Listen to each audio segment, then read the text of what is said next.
Hello and welcome to Manya education. आज के lesson में हम लोग ई गवर्नेंस का दूसरा पार्ट देखेंगे। पिछले पार्ट में हम लोगों ने ई गवर्नेंस के बारे में काफ़ी कुछ जान लिया था। यदि आपने उस पार्ट को अभी तक नहीं देखा है तो प्लीज़ ज़रूर देखिएगा।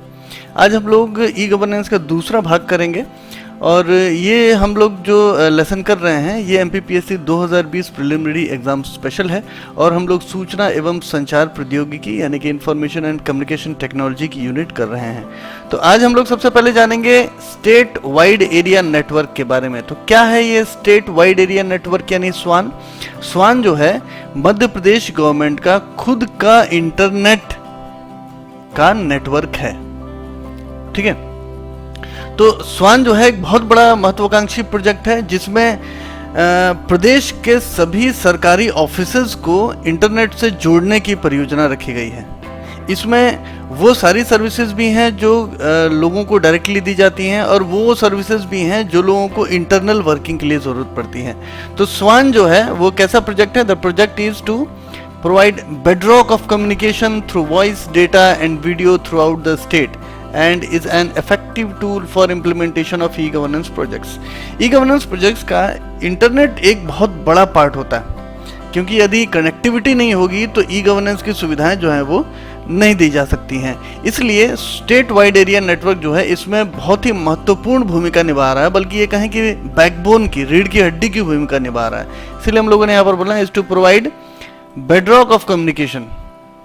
तो कम्युनिकेशन का एक बहुत बड़ा महत्वपूर्ण जो योगदान रहता है ई गवर्नेंस में वो स्टेट वाइड एरिया नेटवर्क के द्वारा किया जा रहा है। ये एक रिलायबल नेटवर्क है। It is a reliable network for vertical and horizontal connectivity. Vertical और हॉरिजॉन्टल कनेक्टिविटी दोनों तरह की कनेक्टिविटी इससे हो जाती है।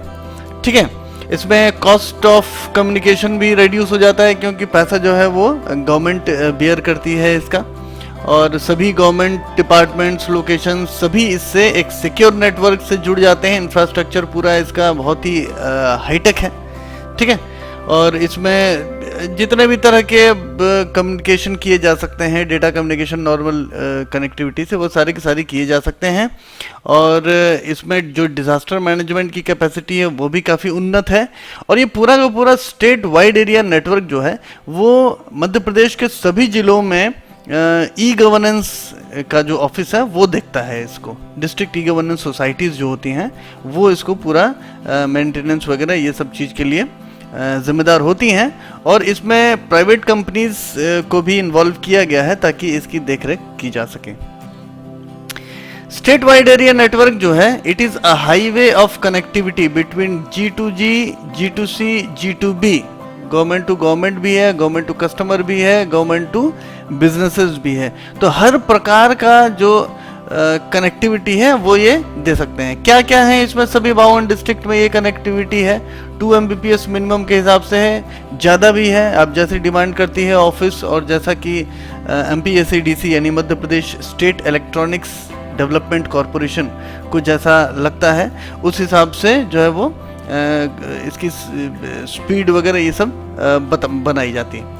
तो डेटा कम्युनिकेशन होता है, इस पे वॉइस ओवर इंटरनेट हो जाता है ना, वीडियो कॉन्फ्रेंसिंग होती है, internet available at all locations. ये लोकेशंस कहाँ कहाँ होते हैं? ब्लॉक लेवल पे भी होते हैं, तहसील लेवल पे भी और जिले लेवल पे भी होते हैं। Last mile connectivity through lease line और ISDN। लीज लाइन जो है ये बहुत गांव-गांव तक पहुंचा दिया गया है, बहुत ही ज़्यादा बड़ा नेटवर्क हो गया ये। Last mile connectivity through wireless wherever wired line is not available. तो वायरलेस का भी काफ़ी हद तक इस्तेमाल हुआ है इसमें, रेडियो फ्रिक्वेंसीज का। ठीक है, पावर बैकअप सभी लोकेशंस में है। सभी लोकेशंस पे पॉप रूम्स बनाए गए हैं। पॉप का फुल फॉर्म होता है पॉइंट ऑफ प्रेजेंस, है ना। तो पॉप रूम्स हैं जहाँ पे ये पूरा इनका स्विचिंग का पूरा मैकेनिज्म होता है। वहाँ पे इंजीनियर पदस्थ हैं और ब्लॉक में असिस्टेंट ई गवर्नेंस मैनेजर्स पदस्थ हैं। और इसको पूरा का पूरा जो है वो नेटवर्क को एक प्राइवेट कंपनी और वो जो डिस्ट्रिक्ट ई गवर्नेंस सोसाइटीज़ हैं वो इसको देखती हैं। ई डिस्ट्रिक्ट के बारे में जानना बहुत ज़रूरी है। पिछले लेसन में हम लोगों ने जाना था कि ई डिस्ट्रिक्ट जो है ये बहुत बड़ी परियोजना है और ये डायरेक्टली जो है वो गवर्नमेंट को और पब्लिक को मिलाती है। तो गवर्नमेंट अपनी जो सर्विसेज है वो डायरेक्टली पब्लिक को दे सके, इसके लिए ई डिस्ट्रिक्ट जो है वो परियोजना बनाई गई थी, mpe-district.gov.in। ये जो है वो पोर्टल है जिससे ये सुविधाएं दी जा रही हैं ई डिस्ट्रिक्ट की। इसमें क्या क्या है, क्या क्या सर्विसेज हैं इसमें? स्थानीय निवासी प्रमाण पत्र, आय प्रमाण पत्र, जाति प्रमाण पत्र, शस्त्र लाइसेंस नवीनीकरण, भूमि का सीमांकन बंटवारा वगैरह, खसरे की प्रतिलिपि वगैरह ये सब, वाहन पंजीयन, ड्राइविंग लाइसेंस, बीज विक्रय, दुकान की स्थापना पंजीयन, टीकाकरण, ट्रेड लाइसेंस, नवीन जल कनेक्शन, नल कनेक्शन, लाडली लक्ष्मी पंजीयन वगैरह वगैरह। ये तो बहुत थोड़े से लिखे हैं, इसमें सैकड़ों ऐसी सर्विसेज हैं जो कि ई डिस्ट्रिक्ट के पोर्टल के थ्रू पब्लिक को दी जा रही हैं। अब इस पोर्टल में होता क्या है, पोर्टल में कोई भी व्यक्ति सिटीजन अपना आवेदन कर सकता है और उस आवेदन की प्रोसेसिंग जो है वो संबंधित ऑफिस करता है और इस प्रकार से समस्याओं को हल किया जाता है। या फिर प्रमाण पत्र वगैरह सब बनाना है, कुछ पंजीयन कराना है, ये सारी की सारी चीज़ें जो है वो हो जाती हैं। तो संबंधित ऑफिसर्स को ये पोर्टल के द्वारा पहुंचा दिया जाता है और फिर डिजिटल सिग्नेचर्स वगैरह का उपयोग करके ये पूरा का पूरा ये जो सिस्टम है ऑनलाइन है ना।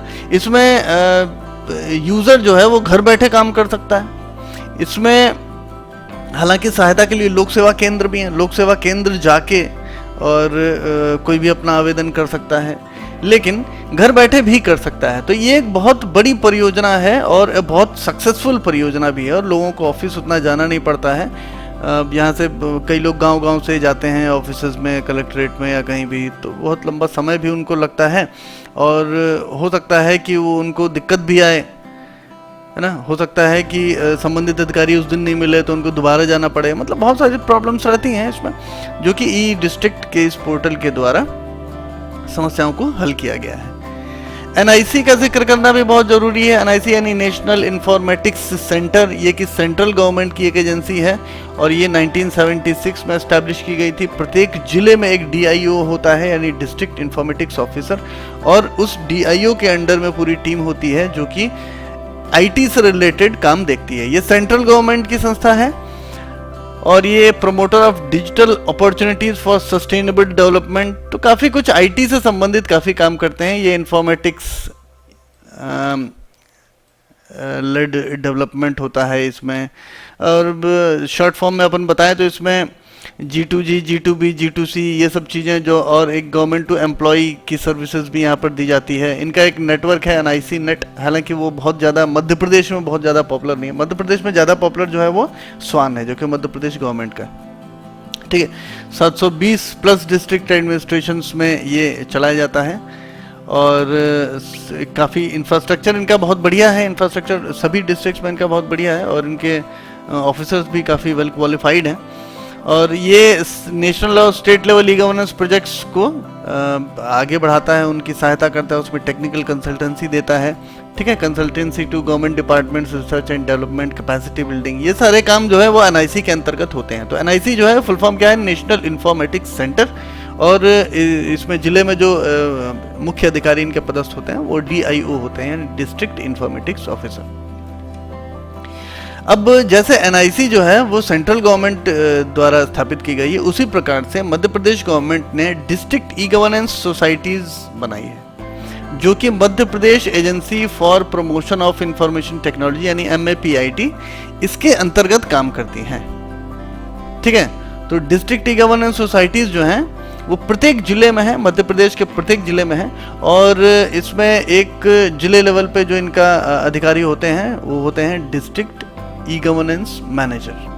तो डिस्ट्रिक्ट ई गवर्नेंस मैनेजर और उनके अंतर्गत पूरी टीम होती है जो कि ई गवर्नेंस से संबंधित सभी परियोजनाओं को राज्य स्तर से जो भी चीज़ें लागू की जाती हैं उनकी देखरेख करती है।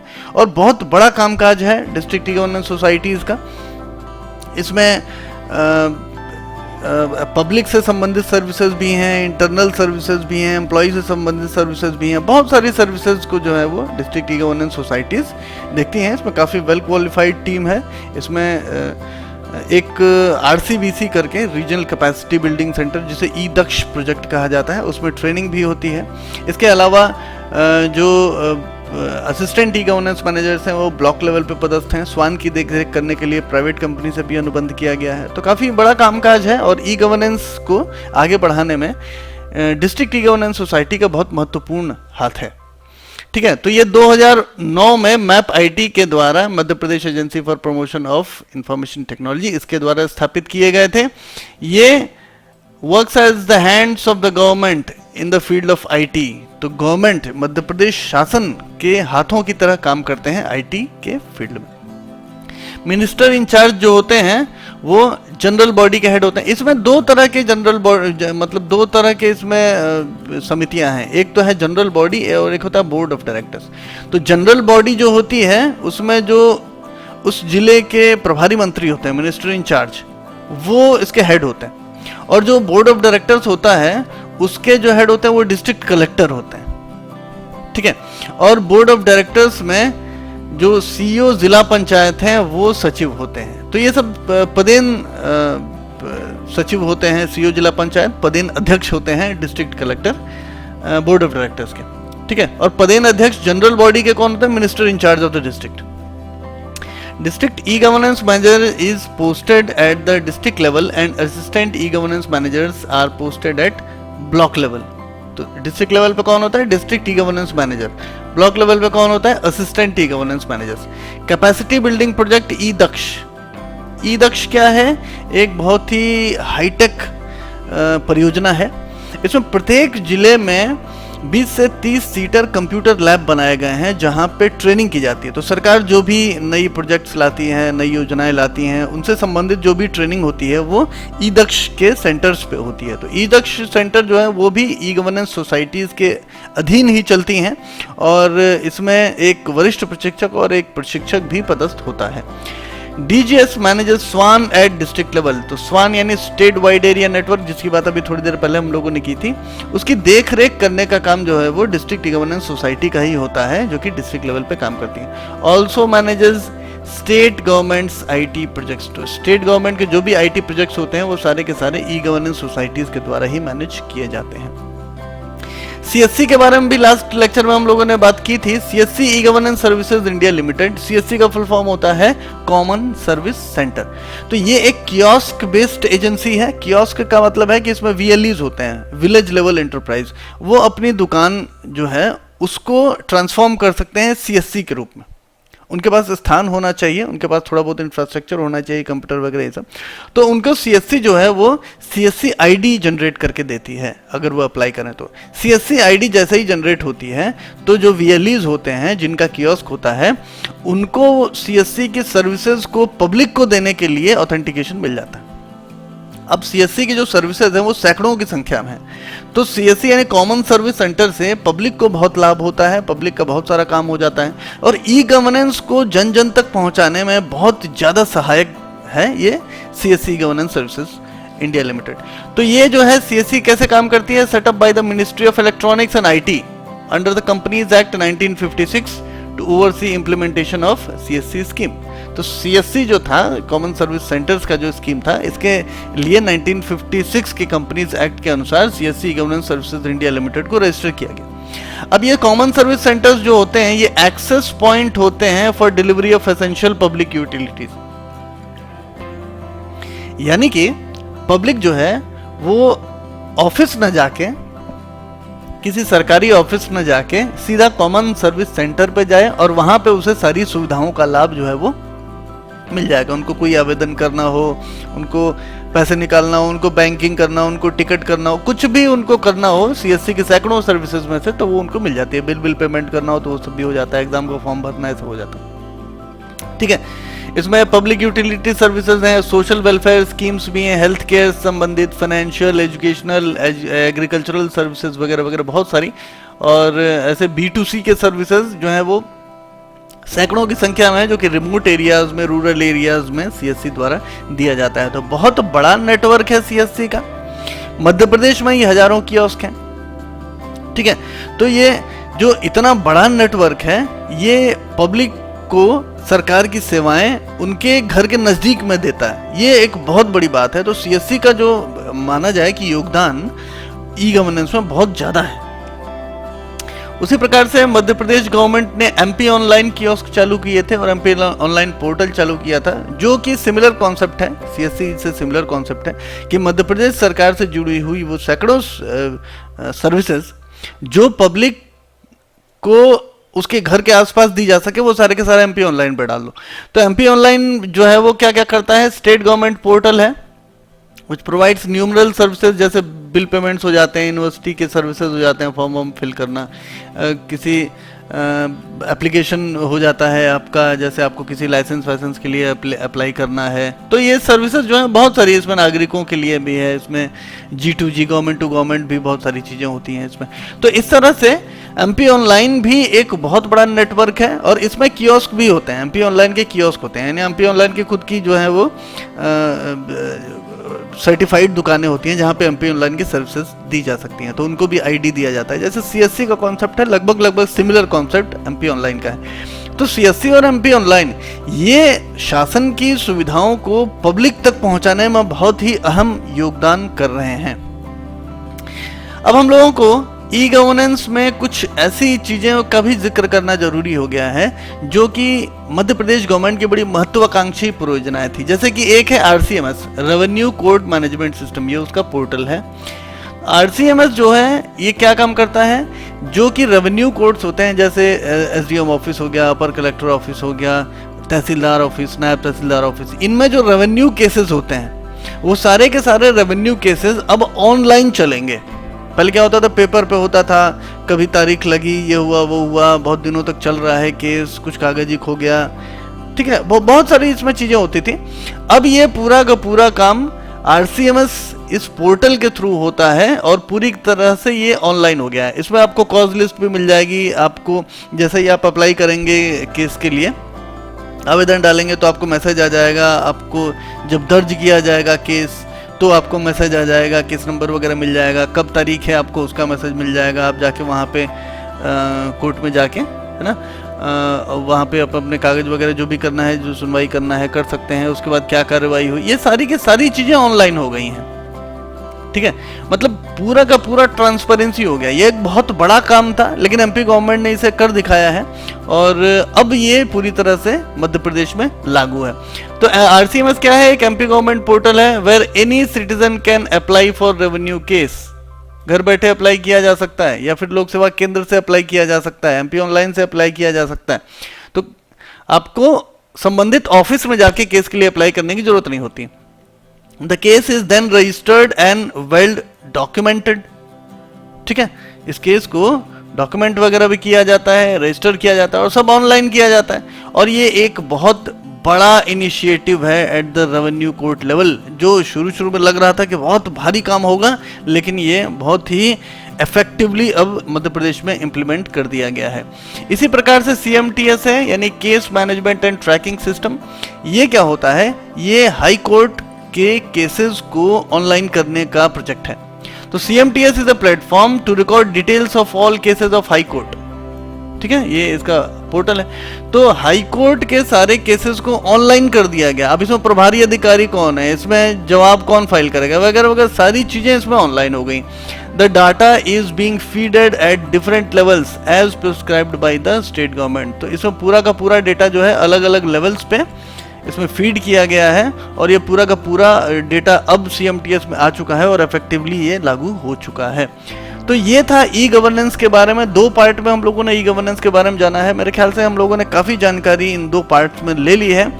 अभी भी आपको कोई इसमें शक हो, कोई आपको सवाल करना हो, तो आप हमें कमेंट बॉक्स में ज़रूर लिखिएगा। और इसी के साथ हम लोगों ने ये यूनिट भी कंप्लीट कर लिया है सूचना एवं संचार प्रौद्योगिकी का। और इस पूरे यूनिट से संबंधित आपको कोई फीडबैक देना हो तो हमें कमेंट बॉक्स में लिख के जरूर दीजिएगा। चैनल को सब्सक्राइब नहीं किया हो तो कृपया चैनल को सब्सक्राइब भी जरूर करिएगा। मुलाकात होगी अगले यूनिट में। एक बार फिर से नमस्कार।